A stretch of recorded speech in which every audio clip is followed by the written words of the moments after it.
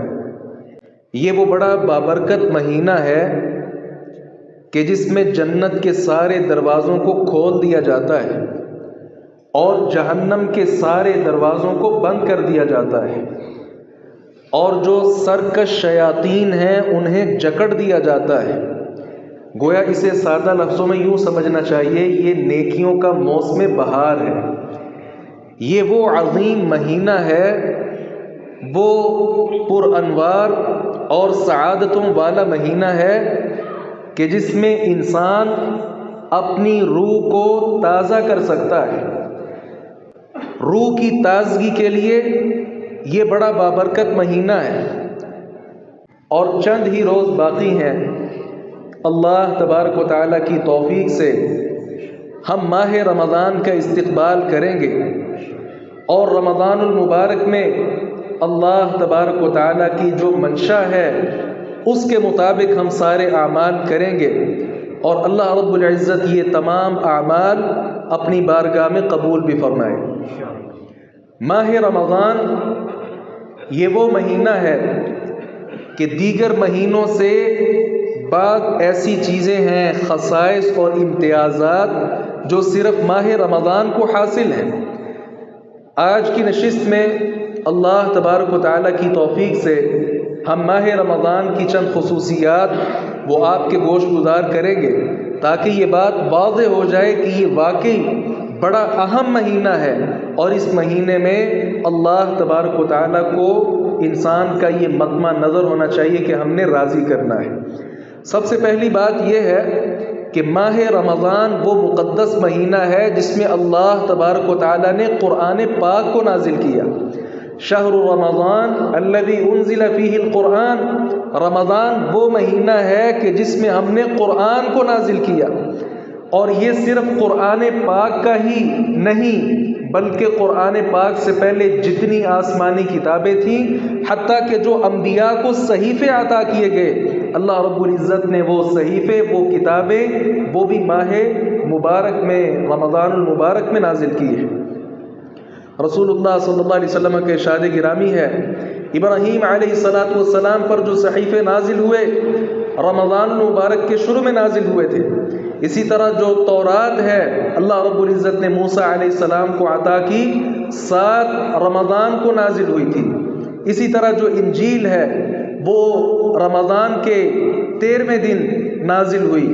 اس کے ساتھ ہی جو زبور ہے ماہ رمضان کے 19ویں دن زبور کا نزول ہوا، اور قرآن پاک کا جو نزول ہے پیغمبر علیہ السلام پر وہ بھی ماہ رمضان میں، اور 25ویں دن آپ صلی اللہ علیہ وسلم پر نزول ہوا تھا۔ تو یہ وہ مہینہ ہے جسے اللہ رب العزت نے آسمان سے وحی اتارنے کے لیے اس کو رکھا۔ اور اس کے ساتھ ہی دوسری خاصیت یہ ہے ماہ رمضان کی کہ اس میں تمام جو شیاطین ہیں اور مردۃ الجن ہیں، بہت بڑے بڑے سرکش شیطان، ان کو اللہ رب العزت جکڑ دیتے ہیں۔ اور اسی طرح ایک خاصیت یہ ہے کہ جہنم کے تمام دروازوں کو بند کر دیا جاتا ہے، اور ایک خاصیت یہ ہے کہ جنت کے سارے دروازوں کو کھول دیا جاتا ہے۔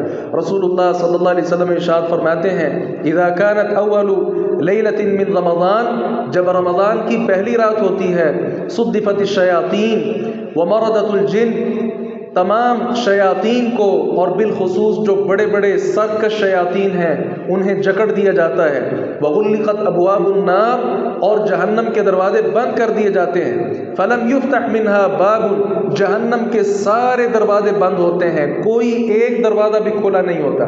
اور اسی طرح جنت کے سارے دروازے کھول دیے جاتے ہیں، کوئی ایک دروازہ بھی بند نہیں ہوتا۔ اور پھر اعلان کرنے والا اعلان کرتا ہے، یا باغی الخیر اقبل و یا باغی الشر اقصر، نیکی کرنے والے آگے بڑھ اور گناہ کرنے والے باز آ جا، وَلِلَّهِ عُتَقَاءُ مِنَ النَّارِ وَذَلِكَ فِي كُلِّ لَيْلَةٍ، اور اللہ تبارک و تعالی اپنے بندوں کو جہنم سے آزادیاں دیتا رہتا ہے، حتیٰ کہ یہ عمل صرف ایک رات میں نہیں بلکہ رمضان کی ساری راتوں میں ہوتا ہے۔ آپ نے دیکھا ہوگا بعض کیلنڈر چھپتے ہیں، ان پر لکھا ہوتا ہے کہ رمضان المبارک کے جو عشرے ہیں، پہلا رحمت ہے اور دوسرا مغفرت ہے، تیسرا نجات ہے، اس کی ضرورت نہیں ہے۔ یہ تقسیم پیغمبر علیہ الصلوۃ والسلام سے ثابت بھی نہیں ہے۔ اصل بات کیا ہے؟ سارا رمضان ہی رحمت والا ہے، سارا رمضان ہی مغفرت والا ہے، اور سارے کا سارا رمضان ہی جہنم سے نجات کا ذریعہ ہے۔ اور اسی طرح ماہ رمضان میں ایک ایسی رات ہے، اگر اس کی عبادت کر لی جائے 1000 راتوں سے زیادہ افضل ہے، زیادہ فضیلت والی ہے وہ رات، جسے لیلۃ القدر کہا جاتا ہے۔ سبحان اللہ، یہ وہ رات ہے جس میں اللہ تبارک و تعالیٰ نے قرآن پاک کو نازل کیا۔ اس رات کا جو مقام و مرتبہ ہے وہ کسی اور مہینے کی رات کو حاصل نہیں ہوا۔ یہ وہ مقدس اور بابرکت رات، اس کا تعلق بھی ماہ رمضان کے ساتھ ہے۔ لیلۃ القدر خیر من 1000 شہر، 1000 مہینوں کی عبادت سے زیادہ فضیلت والی جو رات ہے وہ لیلۃ القدر ہے۔ اور اسی طرح 7ویں نمبر پر ماہ رمضان، یہ وہ مہینہ ہے کہ جس میں اللہ تبارک و تعالی فیصلے کرتے ہیں۔ انا انزلناہ فی لیلۃ مبارکہ، ہم نے اسے بڑی بابرکت والی رات نازل کیا ہے۔ انا کنا منذرین فیہا یفرق کل امر حکیم، یہ وہ بابرکت رات ہے جس میں اللہ تبارک و تعالی جو سالانہ فیصلے ہوتے ہیں وہ سارے کے سارے فیصلے اللہ رب العزت لیلۃ القدر میں فرماتے ہیں، اور یہ لیلۃ القدر کا تعلق ماہ رمضان کے ساتھ ہے۔ اور 8ویں بات یہ ہے، باقی سارے مہینے اپنی جگہ پر، لیکن یہ ماہ رمضان اسے ماہ مبارک بھی کہا جاتا ہے۔ یہ خیر اور برکات کا مہینہ ہے۔ رسول اللہ صلی اللہ علیہ وسلم نے ارشاد فرمایا تھا، اتاکم شہر مبارک، تمہارے پاس بڑی برکت والا مہینہ آیا ہے۔ اور وہ برکت والا مہینہ کون سا ہے؟ ماہ رمضان ہے۔ بڑی برکتوں والا، بڑی رحمتوں والا، اور اللہ تبارک و تعالیٰ کی مغفرت حاصل کرنے کے لیے یہ بڑا خوبصورت مہینہ ہے، برکتوں والا۔ انسان کو چاہیے کہ وہ اس مہینے میں آگے بڑھے، نیکی کے کام زیادہ سے زیادہ کرے، تاکہ زیادہ سے زیادہ اس مہینے کی جو خیر اور برکات ہیں وہ انسان حاصل کر سکے۔ اور 9ویں بات یہ ہے کہ یہ ماہ رمضان صرف ماہ مبارک ہی نہیں ہے، بلکہ یہ عید کا مہینہ ہے۔ رسول اللہ صلی اللہ علیہ وسلم ارشاد فرماتے ہیں، شہر عید لا ينقصان رمضان وذو الحجہ، عید کے 2 مہینے یہ کم نہیں ہوتے، ماہ رمضان اور ماہ ذو الحجہ۔ تو یہ رمضان وہ مہینہ ہے جسے پیغمبر علیہ الصلوۃ والسلام نے عید والا مہینہ قرار دیا ہے۔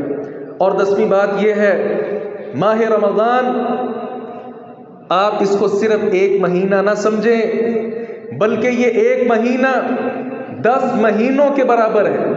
اس میں اعمال انسان کے وہ بڑھ جاتے ہیں، اور بلکہ ایک عمل اللہ تبارک و تعالیٰ اس کا جو اجر ہے، اس کا جو مرتبہ ہے وہ ایک عطا نہیں کرتا۔ گویا ایک نیکی ایک عطا نہیں کی جاتی، بلکہ اللہ رب العزت اس کو بڑھا دیتا ہے، حتیٰ کہ ایک مہینے کی عبادت آپ ایسے سمجھیں جیسے آپ نے 10 مہینوں کی عبادت کی ہے۔ تو یہ اللہ رب العزت کی بے پناہ محبت ہے اور رحمت ہے اہل ایمان پر۔ اللہ رب العزت نے یہ خصوصی پیکج وہ اہل اسلام کو دیا ہے۔ اور 11ویں بات یہ ہے، ماہ رمضان، اس میں اللہ تبارک و تعالی خصوصی طور پہ بخشش فرماتا ہے۔ انسان کو اگر ماہ رمضان نصیب ہو جائے، پہلے رمضان سے اس رمضان تک جتنے گناہ ہیں اللہ تبارک و تعالیٰ اس مہینے کو تمام گناہوں کے لیے کفارہ بنا دیتا ہے۔ کتنے عظیم اور کتنی فضیلت والی یہ بات ہے۔ گزشتہ رمضان آپ گزار چکے، آئندہ رمضان وہ آ چکا ہے، اور اگر اس رمضان کے بھی آپ روزے رکھ لیں اور عبادات کر لیں، گزشتہ رمضان سے اس رمضان تک سارے کے سارے گناہ اللہ تبارک و تعالیٰ معاف کر دیتا ہے۔ اور یہ کہنا کہ اللہ صغیرہ کر دیتا ہے، کبیرہ نہیں کرتا، یہ بات بے تکی سی ہے۔ اللہ رب العزت علی کل شیء قدیر ہے، اللہ تعالیٰ چاہے تو بڑے گناہ بھی بخش سکتا ہے اور وہ اس چیز پر پوری طرح قادر ہے۔ کوئی اس کو پوچھنے والا نہیں، کوئی اس کو روکنے والا نہیں، کوئی اس کو ٹوکنے والا نہیں، کوئی اس کے سامنے اپنی بتا نہیں سکتا، دہرا نہیں سکتا، چلا نہیں سکتا۔ اور یاد رکھیے یہ ماہ رمضان وہ مہینہ ہے، ہر رات اللہ تبارک و تعالی اہل ایمان کو جہنم سے آزادیاں دلاتا ہے۔ وَلِلَّهِ عُتَقَاءُ مِنَ النَّارِ وَذَلِكَ فِي كُلِّ لَيْلَةٍ، ہر رات ہی اللہ رب العزت اہل ایمان کو جہنم سے آزادیاں دلاتے ہیں، جہنم سے دور کرنے کے اللہ رب العزت سرٹیفکیٹ عطا کرتے ہیں، اور یہ ماہ رمضان کی ہر رات یہ معاملہ جاری رہتا ہے۔ اور اس کے ساتھ ساتھ ماہ رمضان میں خصوصی طور پہ قیام، اس کی بہت زیادہ فضیلت ہے۔ رسول اللہ صلی اللہ علیہ وسلم ارشاد فرماتے ہیں من قام رمضان ایمانا واحتسابا غفر له ما تقدم من ذنبه، جو ماہ رمضان کا قیام کرے گا، صلاۃ اللیل کا اہتمام کرے گا، تراویح پڑھے گا، تہجد پڑھے گا، رسول اللہ صلی اللہ علیہ وسلم ارشاد فرماتے ہیں ایمان کی حالت میں اور اللہ رب العزت سے اجر لینے کی امید بھی آدمی میں ہو، تو پھر اللہ رب العزت کیا کرتا ہے، ایسے آدمی کے اللہ رب العزت صاحب کا سارے گناہوں کو معاف کر دیتا ہے۔ اور اسی طرح ماہ رمضان میں خصوصی طور پہ دن کے وقت روزہ ہے، تو جو سیام کا اہتمام کرتا ہے، روزوں کا اہتمام کرتا ہے، اس کے لیے بھی یہی بشارت آپ صلی اللہ علیہ وسلم نے عطا کی ہے۔ آپ نے فرمایا من صام رمضان ایمانا واحتسابا غفر له ما تقدم من ذنبه، جس نے ماہ رمضان کے روزے رکھے ایمان کی حالت میں اور ثواب کی امید سے، اللہ رب العزت اس کے ساتھ کا سارے کے سارے گناہوں کو معاف کر دیتا ہے۔ اور اس کے ساتھ ہی لیلۃ القدر، یہ وہ عظیم رات ہے جس کا تعلق ماہ رمضان کے ساتھ ہے۔ اس رات میں بھی اللہ رب العزت اہل ایمان کے گناہوں کو بخش دیتا ہے۔ رسول اللہ صلی اللہ علیہ وسلم ارشاد فرماتے ہیں من قام لیلۃ القدر ایمانا واحتسابا غفر له ما تقدم من ذنبه، جس نے لیلۃ القدر کا قیام کیا ثواب کی امید سے، ایمان کی حالت میں، اللہ رب العزت اس کے بھی صاحب کا سارے کے سارے گناہوں کو معاف کر دیتا ہے۔ اور یاد رکھیے ماہ رمضان میں دعا کا ایک خاص اللہ رب العزت کے ساتھ تعلق ہونا چاہیے، دعا والا۔ ہر دن اور رات میں اللہ رب العزت سے دعا کرنی چاہیے۔ رسول اللہ صلی اللہ علیہ وسلم ارشاد فرماتے ہیں ان للہ تعالی فی اللیل والنہار عتقاء من النار ولکل مسلم ومسلمۃ فی کل یوم ولیلۃ دعوۃ مستجابۃ، رمضان کے دن میں اور رات میں اللہ رب العزت لوگوں کو جہنم سے آزادیاں دلاتا ہے، اور ہر مسلمان، وہ مرد ہو یا مسلمان عورت ہو، رسول اللہ صلی اللہ علیہ وسلم ارشاد فرماتے ہیں رمضان کا مہینہ دن ہو یا رات ہو، اللہ رب العزت آپ کی ہوئی دعا کو رد نہیں کرتا، آپ کی ہر دعا اللہ رب العزت قبول فرماتا ہے۔ سلف صالحین کیا کمال لوگ تھے، علماء کرام، انہوں نے اپنی دعائیں سنبھال کر رکھی ہوتی تھیں، کب ایسا وقت آئے کہ جس میں رحمت الہی وہ ہوا کی طرح اس کے جھونکے آ رہے ہوں، رب تبارک و تعالی لوگوں کے ساتھ راضی ہو، اور اس وقت ہم ہاتھ پھیلا کے اللہ رب العزت سے اپنی وہ دعا کر لیں اور اللہ رب العزت سے قبول کروا لیں۔ لوگ اپنی دعاؤں کو سنبھال کر رکھتے تھے۔ تو ایسی خاص دعائیں ماہ رمضان ابھی آیا ہی چاہتا ہے، ابھی سے ہی اللہ رب العزت کے ساتھ اپنی وہ راز نیاز والی باتیں وہ قائم کر لیں، اور ابھی سے سوچ لیں کون سی دعائیں ایسی ہیں جو رب کے حضور میں نے کرنی ہیں، کیا کیا مجھے چاہیے۔ اپنی ان دعاؤں کو سنبھال کر رکھیں، اور جب ماہ رمضان کی مقدس گھڑیاں آئیں گی اس وقت ہاتھ پھیلا لیجئے اور اپنے رب تبارک و تعالی سے اپنی دعاؤں پر دستخط کروا لیجئے۔ اور آگے بڑھیے، ماہ رمضان میں خصوصی طور پہ عمرہ کرنا اللہ تبارک و تعالیٰ کے ہاں اس کا بہت زیادہ مقام و مرتبہ ہے۔ حتیٰ کہ رسول اللہ صلی اللہ علیہ وسلم ارشاد فرماتے ہیں فإن عمرة فی رمضان تقضی حجة أو حجة معی، رمضان میں عمرہ کرنا یہ حج کے برابر ہے۔ یہ آپ صلی اللہ علیہ وسلم نے ارشاد فرمایا کہ عام حج نہیں بلکہ حج بھی وہ جو میرے ساتھ کیا ہوا۔ تو جو شخص چاہتا ہے کہ پیغمبر علیہ الصلوۃ والسلام کے ساتھ حج اس کا مجھے اجر مل جائے، اسے چاہیے ماہ رمضان میں اپنے عمرے کی کوئی سبیل نکالے اور اللہ رب العزت کے گھر کے جا کر چکر کاٹے اور اللہ رب العزت کو منائے۔ رب تبارک و تعالیٰ اسے وہ اجر نصیب فرمائے گا جو صحابہ کرام رضوان اللہ علیہم اجمعین پیغمبر علیہ السلام کے ساتھ حج کر رہے تھے، اللہ رب العزت وہ اجر نصیب فرمائے گا۔ ماہ رمضان چونکہ ماہ قرآن ہے، قرآن پاک کی تلاوت کا تعلق بھی ماہ رمضان کے ساتھ بہت زیادہ ہے۔ کل قیامت کا دن ہوگا اور اللہ رب العزت کے ہاں سفارشیں کی جا رہی ہوں گی، اس وقت قرآن بھی آئے گا۔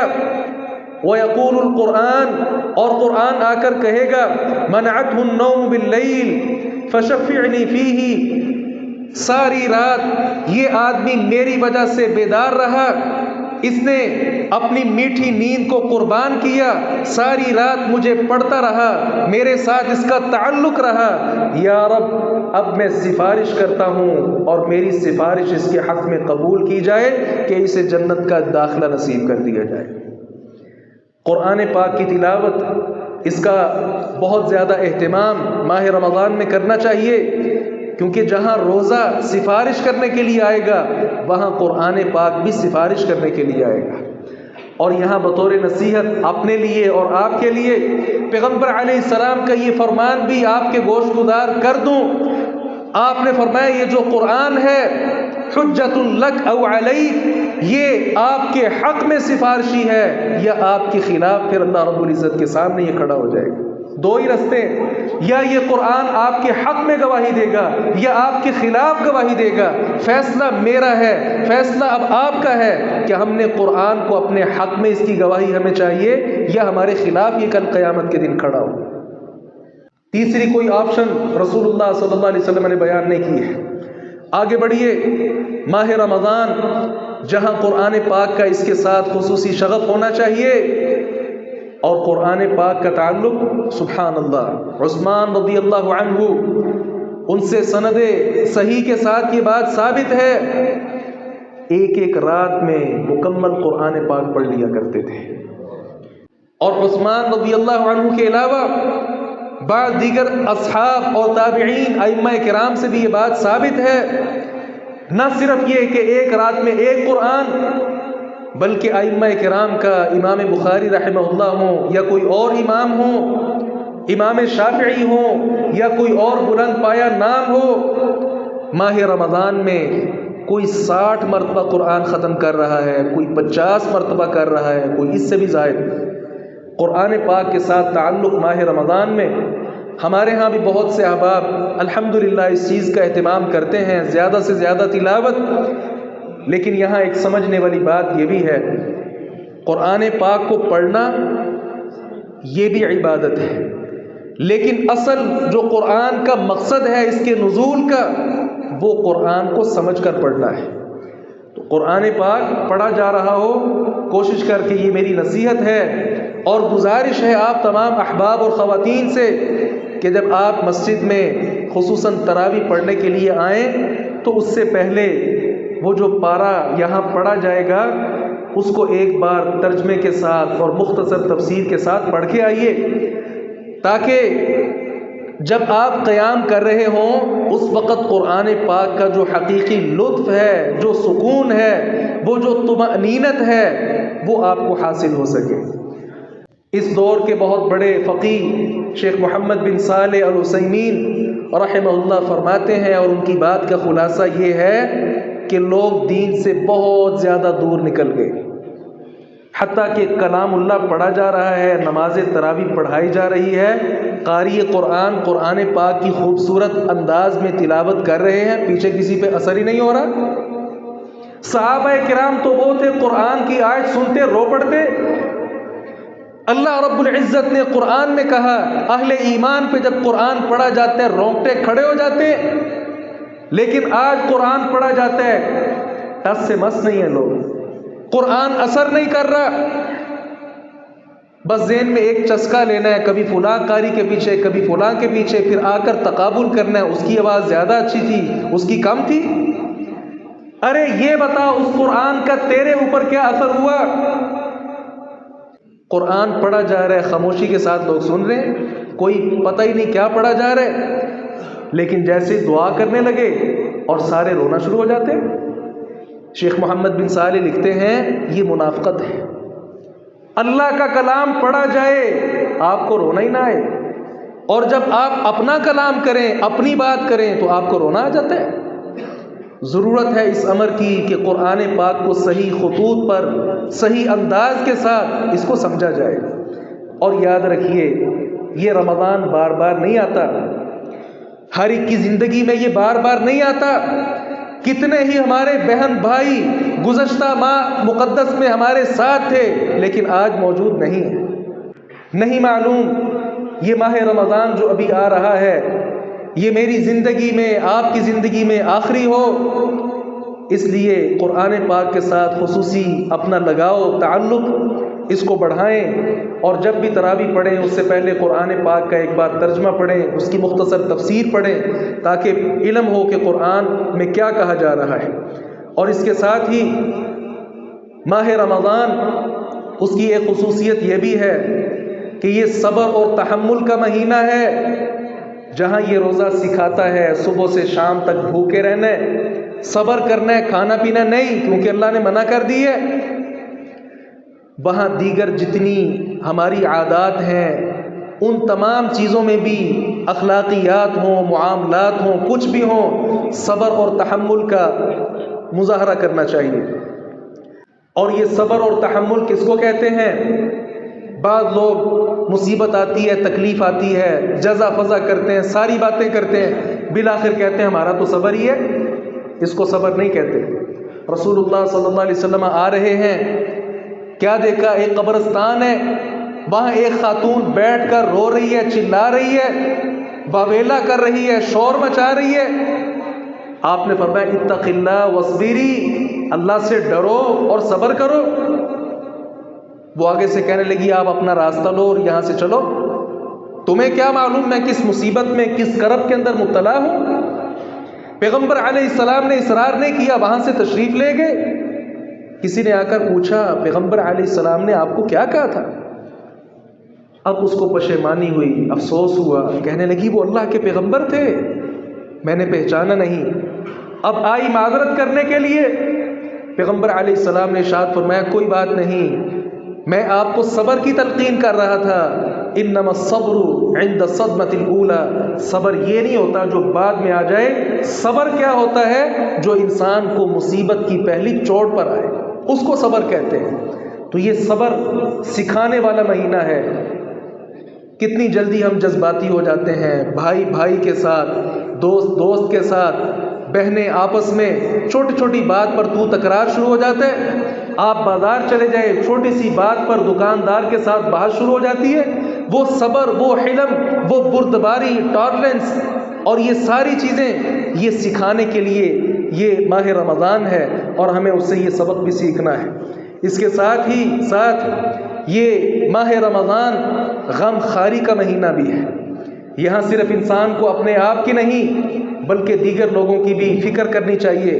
رسول اللہ صلی اللہ علیہ وسلم ارشاد فرماتے ہیں جو کسی کو روزہ افطار کرواتا ہے جتنا اجر اللہ اس کو دے گا اتنا اجر اللہ رب العزت روزہ افطار کروانے والے کو بھی دے گا۔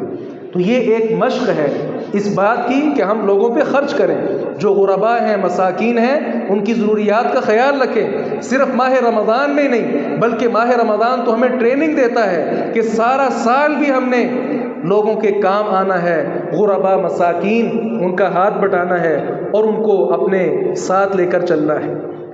اسی طرح آخری بات یہ ہے، ماہ رمضان یہ سخاوت کا مہینہ بھی ہے۔ رسول اللہ صلی اللہ علیہ وسلم ماہ رمضان میں جہاں عبادات پہ خصوصی توجہ دیتے تھے، وہاں بطور خاص آپ صلی اللہ علیہ وسلم خرچ بہت زیادہ کرتے تھے، حتیٰ کہ جب آخری عشرہ ہوتا، آپ صلی اللہ علیہ وسلم کے بارے ہماری امی جان بیان فرماتی ہیں، جب آخری عشرہ شروع ہوتا تھا آپ محنت اور کوشش میں بہت بڑھ جاتے تھے، اور آپ خرچ اس قدر بڑھا دیتے تھے ایسے جیسے تیز آندھی چل رہی ہے، اس طرح آپ صلی اللہ علیہ وسلم خرچ کرتے تھے۔ تو یہ مال انسان کے پاس ہر وقت نہیں رہنا، انسان دنیا سے جب جائے گا تو وہ اکیلا جائے گا، خالی ہاتھ جائے گا۔ وہ بادشاہ سکندر کا واقعہ آپ کو یاد ہوگا جس نے مرتے وقت نصیحت کی تھی، دنیا کے بہت بڑے خطے پر اس کی مملکت تھی، بادشاہت تھی، حکومت تھی، اقتدار تھا، سارا کچھ تھا، لیکن اس نے سمجھانے کے لیے کہا تھا کہ جب میرا جنازہ جا رہا ہو، میرے کفن سے میرے دونوں ہاتھ باہر نکالے جائیں، لوگوں کو دکھائے جائیں کہ یہ وہ بادشاہ ہے جس کے پاس دنیا کی ریل پیل تھی، سارا کچھ تھا، لیکن آج یہ بھی جا رہا ہے، خالی ہاتھ جا رہا ہے۔ لوگوں نے پھر یہ سبق سیکھا، اور یہ سبق ہمیں بھی سیکھنا چاہیے۔ جو اللہ نے ہمیں دیا وہ ہمارا نہیں، وہ اللہ کا تھا، اللہ نے ہمیں دیا ہے، اور اللہ دیکھنا چاہتا ہے کہ ہم اس میں کیسے صرف کرتے ہیں، اس مال کو کہاں پہ لگاتے ہیں۔ اور یاد رکھیے گا رسول اللہ صلی اللہ علیہ وسلم ارشاد فرماتے ہیں، کل قیامت کے دن ابن آدم اللہ کے سامنے کھڑا ہوگا، جواب دہ ہوگا، چند سوالات ہوں گے، اور ان میں سے ایک سوال وہ بندے کے مال کے بارے میں ہوگا، اور یہ سوال کی دو شکلیں ہوں گی، کہاں سے کمایا تھا، حلال طریقے کے ساتھ یا حرام کے ساتھ، اور دوسرا سوال یہ ہوگا کہاں پہ صرف کیا تھا۔ جہاں اللہ نے کہا تھا کوئی غریب تھا، مسکین تھا، ضرورت مند تھا، تیرے پاس آیا بھی تھا، خرچ کیا تھا کہ نہیں؟ تو سخاوت کا یہ مہینہ ہے ماہ رمضان میں، الحمدللہ یہ خوشی کی بات ہے، ہر بھائی ہی اور ہر بہن ہی بہت زیادہ خرچ کرتے ہیں۔ اللہ رب العزت آپ کا یہ دیا ہوا مال اپنی بارگاہ میں قبول فرمائے۔ لیکن سبق یہ ہے کہ ماہ رمضان کے بعد بھی سارا سال ہمیں ان چیزوں کا اہتمام کرنا چاہیے۔ اللہ رب العزت سے دعا ہے باری تعالیٰ حق بات کو سمجھنے اور اس پر عمل پیرا ہونے کی توفیق عطا فرمائے۔ وآخر دعوانا الحمدللہ رب العالمین۔